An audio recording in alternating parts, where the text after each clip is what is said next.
gente, boa noite. Imagens direto da Arena da Baixada, onde daqui a pouco rola a bola para Atlético e Fortaleza.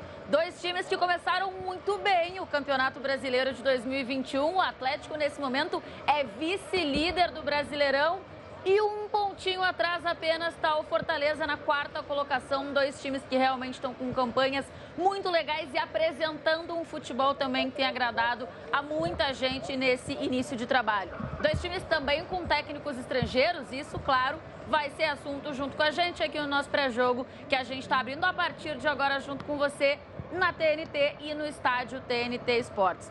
Os personagens do jogo já estão no campo, fazendo o aquecimento, porque daqui a pouco a bola rola. Jogo importante também, porque a gente pensa aqui em confronto direto, né? Afinal de contas, só um pontinho separa os dois times na tabela de classificação. Sim, eu estou com cabelos diferentes, mas continuo sendo a mesma Tainá que está aqui junto com vocês no Match Day, tá? Vamos lá para a Arena da Baixada, vamos conversar com a Aline Nassari, para a Aline contar um pouquinho para a gente sobre as equipes, sobre desfalques e sobre retornos, porque mesmo que os dois times tenham vencido, na rodada passada teve time que poupou alguns jogadores. A Aline vai trazer tudo pra gente lá direto da Arena da Baixada. Boa noite, Aline Nassari. Tô vendo que o teto tá fechado, acho que é a felicidade da Carioca, né? Em nome do Senhor, esse teto tá fechado, Tainá. Eu já cheguei aqui numa expectativa enorme, vou te falar que eu tô aqui com uma calça térmica, calça jeans por cima, uma blusa térmica, outra blusa, o casaco e tem luva na mochila, viu? Mas dessa vez eu tenho razão, porque aqui em Curitiba a temperatura cai muito rápido. Eu cheguei aqui, eram 16, estava em 16 graus, um pouquinho depois já tá caindo para 13 e eu tô com um pouco de receio do que vai ser desse jogo. Bom, vou falar dessa partida antes, deixa eu dizer que é a mesma Tainá e tá maravilhosa, ruiva. Ficou uma coisa, agora a gente tem uma ruiva na equipe também, mas enfim, vamos falar das escalações. Vamos falar desses times que vão entrar em campo. Eu estava ouvindo você falar um pouquinho dos dois times, que são duas equipes que surpreenderam, duas equipes que têm técnicos estrangeiros, que jogam diferente sim, mas tem um outro ponto em comum.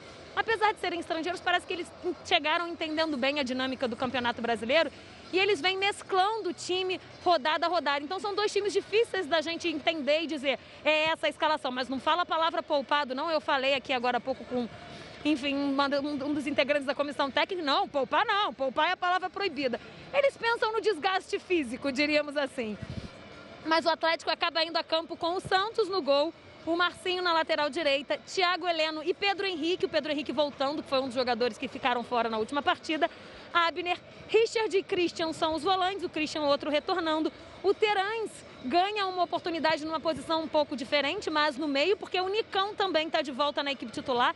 Ele entrou no último jogo, depois de se recuperar de lesão, tem toda a situação, se fica, se não fica, mas enquanto isso, vem jogando com a camisa do Atlético. O Vitinho, mais um, que está voltando, e o Matheus Babi na ponta, mais na frente. Então, dessa forma, Citadini, Canezinho, Carlos Eduardo e Zé Ivaldo, que foram titulares na última rodada, vão para o banco e assim eles vão circulando um pouco os jogadores, né? E um esquema tático também, que o Atlético às vezes joga com 3 zagueiros, só que dessa vez o Zé Ivaldo está no banco e o Thiago Heleno e o Pedro Henrique são titulares, então o Atlético jogando no 4-2-3-1, como foi na última rodada também. Se o Atlético tem toda essa questão, o Fortaleza, vou te dizer, Tainá, que é ainda pior de dizer qual é o time, de descobrir qual é o time, porque o técnico Juan Pablo Vojvoda, ele também gira muito esse elenco.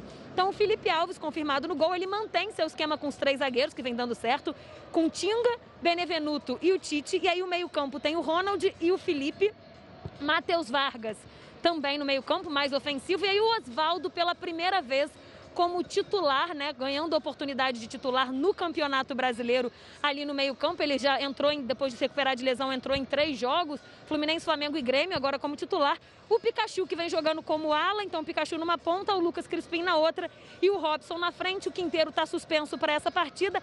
Ederson, Romarinho e David, que vem sendo titulares, estão no banco de reservas. E tem 2 jogadores no departamento médico que sequer viajaram aqui para Curitiba. Eu estou falando do Jussa e do Wellington Paulista, que tem um edema na panturrilha direita e por isso também desfalca o Fortaleza nessa rodada. Eu só sei, Tainá, que eu estou super ansiosa para a bola rolar aqui hoje, que eu tenho certeza que vai ser jogão. Vai ser um jogo com muita estratégia dos dois lados e 2 equipes que brigam pela ponta da tabela. Boa, obrigada, Aline. Conseguiu trazer pra gente, né, o resumo do que vai ser ou vão ser essas escalações que os dois técnicos resolveram colocar em campo. Eles não usam a palavra poupar. Mas aqui a gente pode usar, eu acho. E a verdade é também que os treinadores, quando vêm aqui ao Brasil, precisam entender um pouquinho como é que funciona o calendário do futebol brasileiro. Pelo visto, tanto o Antônio quanto o Vojvoda conseguiram entender isso no Fortaleza e no Atlético. Vamos fazer uma paradinha rápida? E aí, na volta, a gente traz aqui um assunto exatamente dos treinadores. Nas últimas temporadas, a gente tem visto, né? Treinadores estrangeiros fazendo muito sucesso aqui no futebol brasileiro. Esses são as novas sensações do futebol brasileiro, será? E para a galera que fica com a gente no estádio TNT Esportes, a gente vem com o de primeira. Respostas de primeira, reações rápidas dos dois goleiros das duas equipes. O Felipe Alves, que está aí na sua tela, e também o Santos, goleiro do Atlético. Intervalo rapidinho e a gente já volta.